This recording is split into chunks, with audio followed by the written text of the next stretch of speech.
Well, the oil drum is beating, sort of. Interior Secretary Ken Salazar has announced a plan to allow drilling on half of the 23 million acre National Petroleum Reserve in Alaska.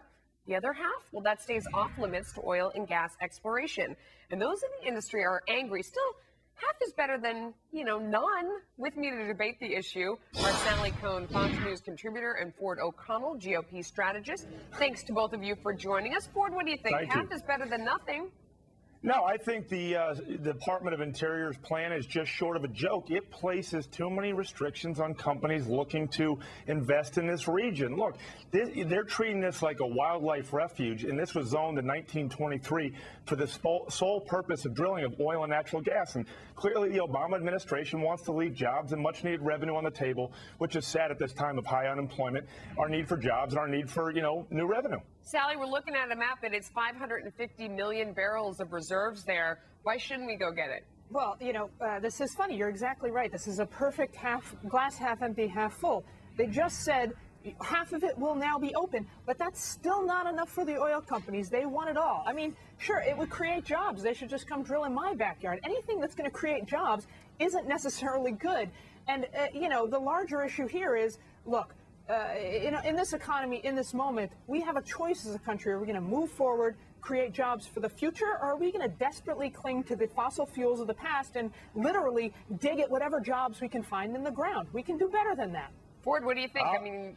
My friend Sally, you've completely missed the boat here. Here's the deal. Off the coast of the National Petroleum Reserve is where the real oil lies, about 15 trillion barrels in the Chukchi Sea and the Beaufort Sea. And the problem is we need to be able to run a pipeline across the reserve, and basically, Ken Salazar's restrictions prevent that. Even Democratic Senator Begich admits that much. You got to recognize what's going on. We need energy security, we need jobs, and we need to push down the deficit. Ford, Begich is in the pocket of oil industry. You and I both know that. But let's talk about the Chukchi Sea. This is a great example where, a generation ago, you literally couldn't have drilled for oil in that area because of the ice caps, because it was literally frozen over. Now, the oil companies, which claim that they're drilling and that the burning of fossil fuels doesn't cause the planet to warm. Oh, Sally, we can't dive off into climate change here.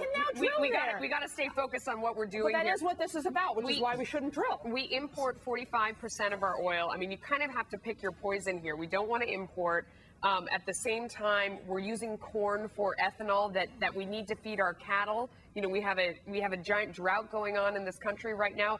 To say no to every energy solution, I mean, then we should just all get on horseback and give up on having a modern economy. Melissa, Sally wants the seals to speak Chinese. The bottom line is we use 19 million barrels of oil per day, and we import 10.5. We need to look towards jobs and energy security, and this is one way to do it. Sally, he just opened up half of it, but incidentally, independent studies show that opening up the entire reserve would only change the price of gas by 3 cents a gallon. So again, what are we going to do? Are we going to desperately dig at the past, or are we going to look for new energy and new fuel? Why is it that we want to give the oil companies more and more money, more and more power to dig wherever they want, drill wherever they want, keep spill, baby, spill, but not invest in new energy? Well, I think the government wants the tax revenue from the oil companies. Maybe is one reason. Which we just turn around and hand over to them in handouts and loopholes. Sally, you can put this any way you want it. You're not going to drive a car on ethanol. There's a lot of oil out there in the waters off the coast of the National Petroleum Reserve.